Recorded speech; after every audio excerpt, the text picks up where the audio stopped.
എല്ലാവർക്കും നമ്മുടെ ഇന്നത്തെ ക്ലാസ്സിലേക്ക് സ്വാഗതം. നാം കഴിഞ്ഞ ക്ലാസ്സിൽ നമ്മുടെ ടെക്സ്റ്റ് ബുക്കിലെ പേജ് നമ്പർ 137 ചോദ്യങ്ങളാണ് ചെയ്ത് നിർത്തിയത് അല്ലേ. ഇനി നമുക്ക് പഠിക്കാനുള്ളത് 3 മെഷേഴ്സ്. അതായത് നാം ഇതുവരെ 2 അളവുകൾ തമ്മിലുള്ള റേഷ്യോകൾ അല്ലെ, റേഷ്യോകളെ കുറിച്ചായിട്ട് നമ്മൾ പറഞ്ഞത്. ഇനി നമുക്കത് 3 അളവുകളായി കഴിഞ്ഞാൽ, ഉദാഹരണത്തിന് നോക്കിയേ, ഒരു ത്രികോണം അല്ലെ, ഇവിടെ ഞാൻ ഒരു ത്രികോണം വരച്ചിട്ടുണ്ട്. അതിൻ്റെ 3 വശങ്ങൾ നമുക്കറിയാം. നോക്കിയാൽ 4 സെന്റിമീറ്റർ, 3 സെന്റിമീറ്റർ, 2 സെന്റിമീറ്റർ അല്ലെ. അതായത് ഇവ തമ്മിലുള്ള ഈ ത്രികോണത്തിന്റെ വശങ്ങൾ തമ്മിലുള്ള റേഷ്യോ എന്താണ്? റേഷ്യോ 4:3:2 അല്ലെ. 4:3:2 ആണ് ഇതിന്റെ വശങ്ങൾ തമ്മിലുള്ള റേഷ്യോ. ഓക്കെ, ഇനി ഞാൻ ഈ ത്രികോണത്തിന്റെ ഇരട്ടി, അതായത് ഈ ത്രികോണത്തിന്റെ വശങ്ങളുടെ ഇരട്ടി നീളമുള്ള മറ്റൊരു ത്രികോണം വരയ്ക്കാൻ പോകണം. ഇവിടെ നോക്കിയാൽ ഇവിടെ 4 സെന്റിമീറ്റർ ആണെങ്കിൽ ഞാൻ ഇവിടെ നോക്കിയാൽ ഒരു 8 സെന്റിമീറ്റർ, ഇതൊരു 8 സെന്റിമീറ്റർ, ഇനി ഇത് 2 സെന്റിമീറ്റർ അല്ലേ. ഞാനപ്പോൾ അതിനെ ഇരട്ടിയാക്കി ഒരു 4 സെന്റിമീറ്റർ. ഓക്കെ, ഇതൊരു 4 സെന്റിമീറ്റർ. ഇനി ഇവിടെ 3 സെന്റിമീറ്റർ അല്ലേ, അപ്പോൾ അതിനെ ഞാൻ ഇരട്ടിയാക്കിയിട്ട് ഒരു 6 സെന്റിമീറ്റർ. ഇത് 6 സെന്റിമീറ്റർ.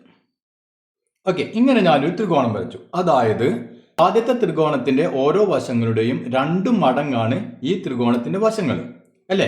ഓക്കെ, ഇനി ഞാൻ മറ്റൊരു ത്രികോണം വരയ്ക്കാൻ പോകുന്നു. ഈ ത്രികോണത്തിന്റെ വശങ്ങളുടെ ഒരു 1.5 മടങ്ങ്. അപ്പൊ നമുക്കറിയാം 2 മടങ്ങ് എന്ന് പറയുമ്പോൾ 2 കൊണ്ട് ഗുണിക്കുന്നു അല്ലെ. ഈ വശങ്ങളുടെ നീളത്തെ 2 കൊണ്ട് ഗുണിച്ചാലാണ് നമുക്ക് 2 മടങ്ങ് കിട്ടുക. ഇനി ഇതിനെ 1.5 മടങ്ങ് എന്ന് പറഞ്ഞാൽ അതിന്റെ അർത്ഥം എന്താണ്? ഓരോ വശത്തെയും 1.5 കൊണ്ട് ഗുണിക്കുന്നു അല്ലെ. 1.5 കൊണ്ട് ഗുണിക്കുക എന്ന് പറഞ്ഞാൽ ഈ വശത്തിന്റെ നീളവും അതിന്റെ പകുതിയും കൂടി ആഡ് ചെയ്താൽ മതി അല്ലെ. ഇപ്പൊ നോക്കിയാൽ 4 സെന്റിമീറ്ററിന്റെ 1.5 മടങ്ങ് എന്ന് പറഞ്ഞാൽ എന്താണ് അർത്ഥം? പലർക്കും ഇപ്പോൾ അറിയില്ല. അപ്പൊ 4 സെന്റിമീറ്ററിന്റെ 1.5 മടങ്ങ് എടുത്ത് വരയ്ക്കാൻ പറഞ്ഞാൽ എത്രയാണ്? 4ന്റെ കൂടെ അതിന്റെ പകുതി, അതായത് 2ഉം കൂടി ആഡ് ചെയ്യാം. അപ്പൊ 6 സെന്റിമീറ്റർ. അപ്പൊ 4 സെന്റിമീറ്ററിന്റെ 1.5 മടങ്ങ് എന്ന് പറഞ്ഞാൽ 6 ആണ് അല്ലെ. അതല്ലെങ്കിൽ നമ്മൾ എന്ത് ചെയ്യണം? 4നെ 1.5 കൊണ്ട് ഗുണിക്കണം അല്ലെ. അപ്പോഴും നമുക്ക് എന്ത് കിട്ടും? 6 കിട്ടും. മനസ്സിലായില്ലേ? അപ്പൊ ഞാനിവിടെ എന്ത് ചെയ്യുന്നു? അടുത്തൊരു ത്രികോണം വരയ്ക്കുന്നു, ഇതിന്റെ 1.5 മടങ്ങ്. അപ്പൊ 4 എന്തായി മാറും? 6 മാറും അല്ലെ. അപ്പൊ 4 നോക്കിയാൽ 6 സെന്റിമീറ്ററിൽ ആദ്യത്തെ വര വരച്ചു, ആദ്യത്തെ ലൈൻ വരച്ചു. ഇനിയോ ഇവിടെ 2ന്റെ 1.5 മടങ്ങ് എന്ന് പറയുമ്പോൾ 2ഉം പിന്നെ അതിന്റെ പകുതിയും അല്ലെ. അപ്പൊ 2ഉം 2ന്റെ പകുതി 1 ആണ്. അപ്പൊ 2ഉം 1ഉം 3 അല്ലെ. അപ്പൊ 3 സെന്റിമീറ്ററിൽ ഞാൻ അടുത്ത വര വരച്ചു. ഇത് 3 സെന്റിമീറ്റർ. ഓക്കെ, ഇനി ഇത് 3 സെന്റിമീറ്റർ ആണ് അല്ലെ. അപ്പൊ അതിന്റെ 1.5 മടങ്ങ് എന്ന് പറഞ്ഞാൽ എത്രയായിരിക്കും? 3ഉം 3ന്റെ പകുതി 1.5. അപ്പൊ 3ഉം 1.5 എത്രയാണ്? 4.5 അല്ലെ. അപ്പൊ 4.5 സെന്റിമീറ്റർ അടുത്ത വര വരച്ചു. അപ്പൊ 4.5 സെന്റിമീറ്റർ. ഓക്കെ, ഇവിടെ നോക്കിയേ, ഞാനിപ്പോൾ 2 ത്രികോണങ്ങൾ കൂടുതൽ വരച്ചു അല്ലെ. ഇവിടെ എന്താണ് വരച്ചത്? ഇതിന്റെ ഇരട്ടി അല്ലെ, ഓരോ വശങ്ങളുടെ നീളങ്ങളിൽ ഇരട്ടി എടുത്ത് ഒരു ത്രികോണം വരച്ചു. പിന്നെ ഇതിന്റെ നീളത്തിന്റെ 1.5 മടങ്ങ് വേറെ ത്രികോണം വരച്ചു അല്ലെ. നമുക്ക് ഇപ്പോൾ വരച്ച ത്രികോണങ്ങളുടെ ഈ വശങ്ങളുടെ റേഷ്യോ ഒന്ന് നോക്കിയേ. വശങ്ങളുടെ റേഷ്യോ ഇവിടെ 8 അല്ലെ. അപ്പൊ നമ്മൾ ആദ്യം ഇതാണ് എടുത്തത്. അപ്പൊ 8:6:4 അല്ലെ. അപ്പൊ ഇതിന്റെ വശങ്ങളുടെ റേഷ്യോ 8:6:4 നമുക്ക് കിട്ടി അല്ലെ. ഓക്കെ, ഇനി ഇതിന്റെ റേഷ്യോ എന്താണ്? 6:4 4.5:3 എന്ന് കിട്ടി അല്ലെ. അപ്പൊ നമുക്കറിയാം റേഷ്യോ എഴുതുമ്പോൾ എപ്പോഴും ഏറ്റവും ചെറിയ രൂപത്തിലേക്കാണ് നമ്മൾ എഴുതേണ്ടത് അല്ലെ. ഏറ്റവും ചെറിയ സംഖ്യയാണ് നമ്മൾ എടുക്കുക. അപ്പോൾ ഇവിടെ 8:6:4 എന്ന് പറയുമ്പോൾ നമുക്ക് എല്ലാത്തിനെയും 2 കൊണ്ട് ഡിവൈഡ് ചെയ്യാൻ പറ്റും അല്ലെ. അപ്പൊ നമുക്ക് എന്ത് എഴുതാം? 8നെ 2 കൊണ്ട് ഡിവൈഡ് ചെയ്താൽ 4 എന്ന് കിട്ടി. 6നെ 2 കൊണ്ട് ഡിവൈഡ് ചെയ്താൽ 3 എന്ന് കിട്ടി. 4നെ 2 കൊണ്ട് ഡിവൈഡ് ചെയ്താൽ നമുക്ക് 2 എന്ന് കിട്ടി അല്ലെ. അപ്പൊ ഇവിടെ നോക്കിയാൽ ഇതേ റേഷ്യോ തന്നെയാണ് ഇവിടെയും വന്നിട്ടുള്ളത് അല്ലെ. ഇതേ റേഷ്യോ തന്നെയാണ് നമുക്ക് ഇവിടെയും കിട്ടിയത്. ഇനി ഇവിടെ നോക്കിയേ, ഇവിടെ 6:4.5:3. അപ്പൊ നമുക്കറിയാം 4.5 അല്ലെ. സാധാരണ ഈ 0.5, അതായത് ഡെസിമൽ നമ്പർ സാധാരണ എന്ത് ചെയ്യില്ല, നാം ഈ റേഷ്യോയിൽ ഉപയോഗിക്കാറില്ല അല്ലെ. അതുപോലെ തന്നെ നമ്മൾ ഫ്രാക്ഷനും നമ്മൾ റേഷ്യോയിൽ സാധാരണ ഉപയോഗിക്കാറില്ല അല്ലെ. അപ്പൊ നമുക്ക് ഒരു 4.5. അപ്പൊ 4.5നെ അത് നമ്മൾ എന്ത് ചെയ്യാം? അതിനെ മാറ്റാൻ വേണ്ടി നമുക്ക് ഇരട്ടിയാക്കിയാൽ മതി അല്ലെ. ഇരട്ടിയായി കഴിഞ്ഞാൽ 0.5 പോയി കിട്ടും. അതായത് 4.5ന്റെ ഇരട്ടി എത്രയാണ്? 9 അല്ലെ. അപ്പൊ ഇവിടെ 0.5 എന്നുള്ളത് പോയി. അങ്ങനെയാണെങ്കിൽ ഇതിനെ 2നെ നമ്മൾ ഇരട്ടിയാക്കണ്ടേ. അപ്പൊ 6നെ ഇരട്ടിയാക്കി കഴിഞ്ഞാൽ 12 ഇനി 3നെ ഇരട്ടിയാക്കണം അപ്പൊ അല്ലെ. അപ്പൊ 3ന്റെ ഇരട്ടി 6. അപ്പൊ നമുക്കിവിടെ എന്ത് കിട്ടി? 12:9:6 എന്ന് കിട്ടി അല്ലെ. 12:9:6 എന്ന് പറഞ്ഞാൽ എന്താണ്? ഇവിടെയും നമുക്ക് നോക്കിയാൽ കോമൺ ആയിട്ട് ഇപ്പൊ 12നെ നമുക്ക് 3 കൊണ്ട് ഡിവൈഡ് ചെയ്യാം, 9നെ 3 കൊണ്ട് ഡിവൈഡ് ചെയ്യാം, 6നെയും നമുക്ക് 3 കൊണ്ട് ഡിവൈഡ് ചെയ്യാം പറ്റൂലേ? ഉവ്വ. അപ്പൊ നമുക്ക് 12നെ 3 കൊണ്ട് ഡിവൈഡ് ചെയ്ത് എത്ര കിട്ടും? 4 കിട്ടും. 9നെ 3 കൊണ്ട് ഡിവൈഡ് ചെയ്ത് എത്ര കിട്ടും? 3 കിട്ടും. 6നെ 3 കൊണ്ട് ഡിവൈഡ് ചെയ്ത് എത്ര കിട്ടും? 2 കിട്ടും. അല്ലെ? അപ്പോഴും നമുക്ക് എന്ത് കിട്ടി? ഈ റേഷ്യോ എന്താണ്? ഈ 3 എണ്ണത്തിന്റെ റേഷ്യോ നമുക്ക് സെയിം റേഷ്യോ ആണ്, 4:3:2 കിട്ടി. അല്ലെ? അതായത് നമുക്ക് ഈ ആദ്യത്തെ അളവുകളെ ഒരേ സംഖ്യ കൊണ്ട് നമ്മൾ ഗുണിക്കുകയാണെങ്കിൽ, അല്ലെ, ഒരേ സംഖ്യ കൊണ്ട് ഗുണിക്കുക എന്ന് പറഞ്ഞാൽ ഇപ്പോൾ ഇതിനെന്താ ചെയ്ത് നമ്മൾ 2 കൊണ്ട് ഗുണിച്ചു, അല്ലെ, 2 ഇരട്ടി എടുത്തു. ഇവിടെ നമ്മൾ 1.5 കൊണ്ട് ഗുണിച്ചു, അല്ലെ. അപ്പൊ അതുപോലെ ഒരേ സംഖ്യ കൊണ്ട് ഗുണിക്കുകയാണെങ്കിൽ അപ്പോൾ കിട്ടുന്ന അളവുകളും ആ റേഷ്യോയും എന്തായിരിക്കും? ഈ ആദ്യത്തെ റേഷ്യോ തന്നെ ആയിരിക്കും. മനസ്സിലായില്ലേ? അപ്പൊ നമ്മൾ അതായത് ഒരേ സംഖ്യ കൊണ്ട് നമ്മൾ ഗുണിച്ചാലും ഏത് സംഖ്യ ആയിക്കോട്ടെ, ഒരേ സംഖ്യ കൊണ്ടാണ് ഗുണിക്കുന്നതെങ്കിൽ അപ്പോൾ കിട്ടുന്ന റേഷ്യോ എന്ത് തന്നെയായിരിക്കും? ഇത് ആദ്യത്തെ റേഷ്യോ എന്താണോ ആ റേഷ്യോ തന്നെയായിരിക്കും അപ്പോഴും നമുക്ക് കിട്ടുക. ക്ലിയർ ആയല്ലോ? ഇനി ഇവിടെ നോക്കിയാൽ ഇവിടെ ഒരു ത്രികോണം കാണാം, അല്ലെ.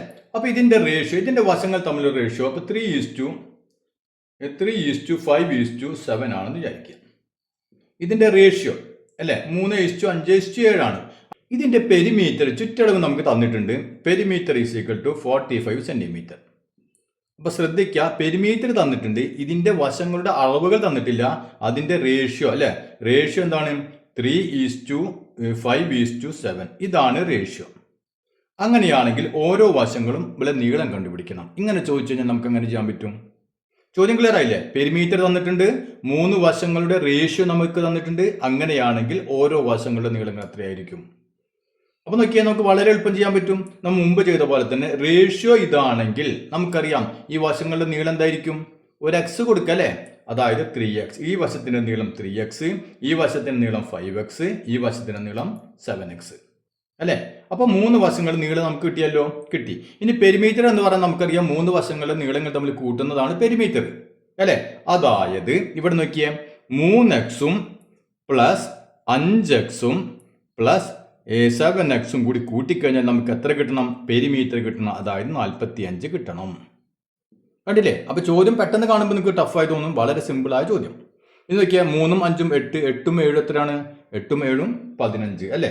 അപ്പൊ നമുക്ക് 15x ഈസ് ഈക്വൽ ടു 45. അങ്ങനെയാണെങ്കിൽ x എത്ര കിട്ടും? 45 ഈ ഇൻറ്റു 15 അങ്ങോട്ട് പോകുമ്പോൾ ബൈ 15, അല്ലെ. അപ്പൊ 45/15 എത്രയാണ്? 45/15. 45ൽ എത്ര 15 ഉണ്ട്? 3 15, അല്ലെ. 3 15. അതല്ലെങ്കിൽ നമ്മൾ ആദ്യം 5 കൊണ്ട് ഡിവൈഡ് ചെയ്യുക, അതിന് അങ്ങനെ ചെറുതാക്കി കൊണ്ടുവരാം. അപ്പൊ നമുക്ക് എത്ര കിട്ടും? എക്സിന്റെ വാല്യൂ 3 കിട്ടി, അല്ലെ. അപ്പൊ ഈ വശം എന്തായിരിക്കും? ആദ്യത്തെ വശം 3x ആണ്. 3x എന്ന് പറഞ്ഞാൽ 3 ഇൻറ്റു എക്സ് 3, അപ്പൊ 9. അപ്പൊ ആദ്യത്തെ വശം നമുക്ക് കിട്ടി 9. ഇനി രണ്ടാമത്തെ വശം 5x ആണ്. 5x എന്ന് പറഞ്ഞാൽ 5 ഇൻറ്റു എക്സ്, 5 ഇൻറ്റു 3 15. അടുത്തതോ 7x ആണ്. അടുത്ത വശത്തിന് എന്താണ്? 7x equal to 7 into X 3 21. അപ്പൊ ഓരോ വശത്തിന് നീളം എത്ര വെച്ചായിരിക്കും? 9, 15, 21. മനസ്സിലായല്ലോ? ഇനി എല്ലാവരും ടെക്സ്റ്റ് ബുക്ക് എടുക്കുക. ടെക്സ്റ്റ് ബുക്കിൽ പേജ് നമ്പർ 140 അല്ലെ കുറച്ച് ചോദ്യങ്ങളുണ്ട്, അത് നമുക്കൊന്ന് ചെയ്ത് നോക്കാം. അപ്പൊ നമ്മുടെ ഒന്നാമത്തെ ചോദ്യം, the angles of A triangle are in the ratio 1:3:5. What are the angles? അതായത് ഒരു ത്രികോണത്തിന്റെ കോണുകൾ 1:3:5 എന്ന റേഷ്യോയിലാണ്. അങ്ങനെയാണെങ്കിൽ അതിന്റെ കോണുകൾ, ഓരോ കോണുകളും എത്രയായിരിക്കും? ഇതാണ് ചോദ്യം, അല്ലെ. അപ്പൊ നോക്കിയേ, ഒരു ത്രികോണത്തിലെ 3 കോണുകളുടെ അംശബന്ധം നമുക്ക് തന്നിട്ടുണ്ട്. അപ്പൊ നമുക്ക് സിമ്പിൾ ആയിട്ട് നോക്കിയാൽ, ഇപ്പൊ ഒരു പെട്ടെന്ന് ചെയ്യാൻ വേണ്ടി നമുക്ക് സിമ്പിൾ ആയിട്ട് ഒരു ട്രയാങ്കിൾ, ഓക്കെ, ഒരു ട്രയാങ്കിൾ ഞാൻ വരച്ചു, ഇത് റഫായിട്ട് വരച്ചു. ഓക്കെ, അതിന്റെ ആംഗിളുകൾ തമ്മിലുള്ള റേഷ്യോ നമുക്ക് എന്താണ് തന്നിട്ടുള്ളത്? 1:3:5. ഇതാണ് കോണുകൾ തമ്മിലുള്ള റേഷ്യോ, വശങ്ങളല്ല കോണുകൾ, അല്ലെ. അതായത് ഇത് 1 ആണെങ്കിൽ, അല്ലെ, ഇത് എത്രയായിരിക്കും? ഇത് 3 ആയിരിക്കും. ഇത് 5 ആയിരിക്കും, അല്ലെ. ഇതാണ് റേഷ്യോ. അപ്പൊ അളവ് നമുക്ക് തന്നിട്ടില്ല. ഇനി എന്താണ് പറഞ്ഞിട്ടുള്ളത്? അങ്ങനെയാണെങ്കിൽ what are the angles? Angles എത്രയായിരിക്കും എന്നാണ് ചോദ്യം. അപ്പൊ നമുക്ക് എങ്ങനെ ചെയ്യാൻ പറ്റും? ഇവിടെ നോക്കിയ റേഷ്യോ, അല്ലെ, റേഷ്യോ തന്നിട്ടുണ്ട്. റേഷ്യോ ഓഫ് ആംഗിൾസ്, അതായത് ഈ കോണുകൾ തമ്മിലുള്ള അംശബന്ധം എന്താണ്? 1:3:5, അല്ലെ. ഇതാണ് കോണുകൾ തമ്മിലുള്ള അംശബന്ധം. അപ്പൊ നമുക്കറിയാം ഓരോ കോണുകൾ എത്രയായിരിക്കും? എത്ര വീതമായിരിക്കും? നമ്മൾ എക്സ് കൊടുക്കും, അല്ലെ. എക്സ് കൊടുക്കും, 1ന്റെ കൂടെ എക്സ് കൊടുക്കും. അപ്പൊ എന്ത് വരും? ഇവിടെ 1x അല്ലേ, ഇവിടെ 3 ഇൻറ്റു എക്സ് 3x വരും, ഇവിടെ 5x വരും. ഇതാണ് കോണുകളുടെ അളവുകൾ അല്ലെ, കോണുകളുടെ ഇത് റേഷ്യോ, ഇത് കോണുകളുടെ അളവുകൾ. അങ്ങനെയാണ് നമുക്ക് എന്ത് എഴുതാം, ഈ 3 കോണുകളും കൂടി ഇപ്പൊ നമുക്ക് 3 കോണുകളുടെ അളവുകൾ കിട്ടി. ഒന്ന് 1x അതായത് x, ഇത് 3x, ഇത് 5x. നമുക്കറിയാം ഇത് 3 കൂടി കൂട്ടിക്കഴിഞ്ഞാൽ നമുക്ക് എത്ര കിട്ടണം, ഒരു ത്രികോണത്തിലെ 3 കോണുകളും കൂടി കൂട്ടിക്കഴിഞ്ഞാൽ നമുക്ക് 180 കിട്ടണം വേണ്ടേ. അങ്ങനെയാണെങ്കിൽ ഈ എക്സും 3x 5x തമ്മിൽ കൂട്ടിക്കഴിഞ്ഞാൽ നമുക്ക് എത്ര കിട്ടണം, 180 കിട്ടണം. ശരിയല്ലേ? ഓക്കെ, അങ്ങനെയാണെങ്കിൽ നമ്മൾ നേരത്തെ ചെയ്ത അതേപോലെ തന്നെ നോക്കിയാൽ x 3x 5x, x എന്ന് പറഞ്ഞാൽ 1x അല്ലേ, അപ്പോൾ 1x 3x 4x 4x 5x 9x അല്ലെ, 9x. അപ്പൊ 9x ഈസ് ഈക്വൽ ടു 180. അങ്ങനെയാണെങ്കിൽ x എത്രയായിരിക്കും, x is equal to 180 by 9 അല്ലെ, ഇൻറ്റു 9 ഇവിടെ വരുമ്പോൾ ബൈ 9. എത്ര കിട്ടും നമുക്ക്?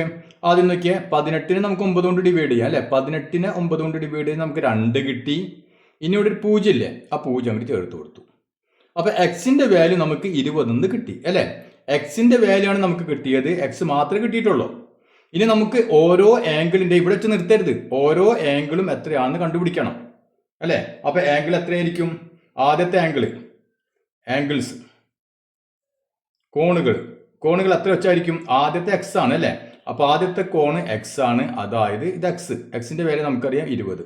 അപ്പൊ 20 ഡിഗ്രി. അപ്പൊ ഈ കോണിന്റെ അളവ് 20 ഡിഗ്രി. ഇനി രണ്ടാമത്തെ കോൺ എത്രയാണ്, 3x അല്ലെ. രണ്ടാമത്തെ കോണിന്റെ അളവ് 3x ആണ്, അതായത് 3 ഇൻറ്റു എക്സിന്റെ വാല്യൂ 20 അല്ലെ, 3 ഇൻറ്റു എക്സിന്റെ വാല്യൂ 20. അപ്പൊ എത്ര കിട്ടും, 60 ഡിഗ്രി. കണ്ടില്ലേ? ഇനി നോക്കിയാൽ മൂന്നാമത്തെ കോണിന്റെ അളവ് എത്രയാണ്, 5x ആണ്, അതായത് 5 ഇൻറ്റു എക്സിന്റെ വാല്യൂ 20. അപ്പൊ എത്ര കിട്ടും, 5 ഇൻറ്റു 2 10 അല്ലേ, അപ്പൊ 100 ഡിഗ്രി. അപ്പൊ 3 കോണിന്റെയും അളവ് നമ്മൾ കണ്ടുപിടിച്ചു, 20 60 100. മനസ്സിലായില്ല? അപ്പൊ ഇത് എളുപ്പമല്ല ചെയ്യാൻ. അപ്പൊ ശ്രദ്ധിച്ച്, വളരെ ഈസിയായ ചോദ്യങ്ങളാണ്. അപ്പൊ ഇതേപോലെ ചെയ്യാം. ഇന്ന് നോക്കിയാൽ കൂട്ടുമ്പോൾ 180 കിട്ടുന്നില്ലേ, 100ഉം 160ഉം 20ഉം 180 ഡിഗ്രി അല്ലേ. അപ്പൊ ഇതേ രൂപത്തിൽ ചെയ്യാം. ഓക്കെ ആണല്ലോ. ഇനി നമുക്കതിൽ രണ്ടാമത്തെ ചോദ്യം ഒന്ന് ചെയ്ത് നോക്കാം. The sides of A triangle are in the ratio 2:3:4 അല്ലെ. അപ്പൊ ഇവിടെയും ട്രയാങ്കിളിന്റെ കാര്യം തന്നെയാണ് പറയുന്നത്. അവയുടെ സൈഡുകൾ, വശങ്ങൾ തമ്മിലുള്ള റേഷ്യോ എത്രയാണ്, 2:3:4 ആണ്. പിന്നെ എന്താണ് പറഞ്ഞത്, and the longest side is 20 centimetres longer than the shortest side. അതായത് ഏറ്റവും ചെറിയ വശത്തേക്കാൾ 20 സെന്റിമീറ്റർ കൂടുതലാണ് ഏറ്റവും വലിയ വശം. അങ്ങനെയാണെങ്കിൽ calculate the length of all 3 sides. 3 വശങ്ങളുടെ നീളങ്ങൾ കണ്ടുപിടിക്കണം. ഇതാണ് ചോദ്യം അല്ലെ. അപ്പൊ നോക്കിയാൽ നമുക്ക് എന്ത് ചെയ്യാം, നമുക്ക് വെറുതെ ഒരു റഫ് ആയിട്ട് ഒരു ട്രയാങ്കിൾ വരയ്ക്കാം അല്ലെ, അതിനൊരു കുഴപ്പമില്ലല്ലോ. ഒരു റഫ് ആയിട്ട് ഒരു ട്രയാങ്കിൾ അങ്ങോട്ട് വരച്ചു നോക്കാം. ഓക്കെ, ഇങ്ങനെ എടുക്കട്ടെ ഒരു ട്രയാങ്കിൾ. ഓക്കെ, ഇനി നമുക്ക് നോക്കിയാൽ വശങ്ങൾ തമ്മിലുള്ള റേഷ്യോ തന്നിട്ടുണ്ട് അല്ലെ. അപ്പൊ റേഷ്യോ, വശങ്ങൾ തമ്മിലുള്ള അംശബന്ധം റേഷ്യോ എന്താണ്, 2:3:4 2:3:4 ഇതാണ് റേഷ്യോ അല്ലെ. അപ്പൊ ഇവിടെ 2 ആണെങ്കിൽ ഇവിടെ എത്രയായിരിക്കും, 3 ആയിരിക്കും, ഇത് 4 ആയിരിക്കും അല്ലെ. ഇത് വശങ്ങളുടെ നീളമല്ല, റേഷ്യോ ആണ് ഞാൻ എഴുതിയിട്ടുള്ളത്. ഓക്കെ, ഇത്രയും തന്നിട്ടുണ്ട്. ഇനി നമുക്ക് എന്താണ് തന്നിട്ടുള്ളത്, വലിയ വശം ചെറിയ വശത്തേക്കാൾ 20 സെന്റിമീറ്റർ കൂടുതലാണ്. അപ്പൊ സാധാരണ നമ്മൾ ഇതിനു മുമ്പ് ചെയ്ത ചോദ്യം എന്താണ്, നമ്മൾ ഇതിനു മുമ്പ് അല്ലെ, നമ്മൾ ഈ തുടക്കത്തിൽ ചോദ്യം ചെയ്തു, അതിൽ നമുക്ക് പെരിമീറ്റർ തന്നിട്ടുണ്ടായിരുന്നു അല്ലെ. അപ്പൊ ഇവിടെ നമുക്ക് പെരിമീറ്റർ തന്നിട്ടില്ല, പകരം നീളം, ഇതിന്റെ വശങ്ങളുടെ നീളം കണ്ടുപിടിക്കാൻ നമുക്ക് എന്താണ് തന്നിട്ടുള്ളത്, വലിയ വശത്തിന്റെ നീളം ഏറ്റവും ചെറിയ വശത്തിന്റെ നീളത്തിനേക്കാൾ 20 സെന്റിമീറ്റർ കൂടുതലാണ് എന്നാണ് പറഞ്ഞിട്ടുള്ളത് അല്ലെ. അപ്പൊ അതിൽ നിന്ന് വേണം നമ്മൾ കണ്ടുപിടിക്കാൻ. അപ്പൊ നമുക്കറിയാം റേഷ്യോ ഇതാണെങ്കിൽ അല്ലെ, റേഷ്യോ ഇതാണെങ്കിൽ ഇതിന്റെ വശങ്ങൾ എന്തായിരിക്കും, വശങ്ങളുടെ നീളങ്ങൾ എന്തായിരിക്കും, ഒന്ന് 2x ആയിരിക്കും അല്ലെ, 2x, അടുത്ത വശം 3x, അടുത്ത വശം 4x അല്ലെ. ഇത് നമ്മൾ ചെയ്യാറുണ്ട്, അതായത് x കൂട്ടും അല്ലെ. അപ്പൊ റേഷ്യോ ഇതാണെങ്കിൽ അതിന്റെ നീളം ഏതോ ഒരു സംഖ്യ കൊണ്ട് ഗുണിക്കുന്നതാണ് അല്ലെ, ഗുണിക്കണം 3നെയും. അപ്പൊ നമ്മൾ 2x 3x 4x ഇതാണ് വശങ്ങൾ. ഓക്കെ, ഇത്രയും കാര്യം നമുക്കറിയാം. ഇനി എന്താണ് പറഞ്ഞിട്ടുള്ളത്, ഇനി നമുക്ക് എക്സ് കണ്ടുപിടിക്കണം അല്ലെ. എക്സ് കണ്ടുപിടിച്ച് കഴിഞ്ഞാൽ നമുക്ക് 3 വശങ്ങളുടെ നീളം കിട്ടും. പക്ഷേ എക്സ് കണ്ടുപിടിക്കാൻ എന്താണ് ഇവർ ഒരു ക്ലൂ തന്നിട്ടുള്ളത്, വലിയ വശത്തിന്റെ നീളം ചെറിയ വശത്തിന്റെ നീളത്തിനേക്കാൾ 20 സെന്റിമീറ്റർ കൂടുതലാണ്. അതായത് ഇവിടെ നോക്കിയേ, ഇവിടെ ഏതാണ് വലിയ വശം? വലിയ വശം നമുക്ക് കണ്ടറിയാം, 2x 3x 4x. അപ്പോൾ ഏതാണ് വലിയ വശം? ഇതാണ് വലിയ വശം അല്ലേ? വലിയ വശം. ഏറ്റവും ചെറിയ വശം ഏതാണ്? ഏറ്റവും ചെറിയ വശം എന്ന് വെച്ചാൽ 2x അല്ലേ? ഇതാണ് ചെറിയ വശം. അപ്പോൾ വലിയ വശം ചെറിയ വശത്തിനേക്കാൾ 20 സെന്റിമീറ്റർ കൂടുതലാണ് അല്ലേ?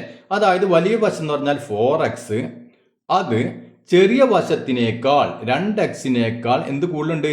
20 സെന്റിമീറ്റർ കൂടുതലാണ്. അതായത് വലിയ വശത്തിന്റെ നീളം കിട്ടാൻ ചെറിയ വശത്തിന്റെ നീളത്തിന്റെ കൂടെ എത്ര കൂട്ടണം? 20 കൂട്ടണം അല്ല? അതല്ല അതിന്റെ അർത്ഥം.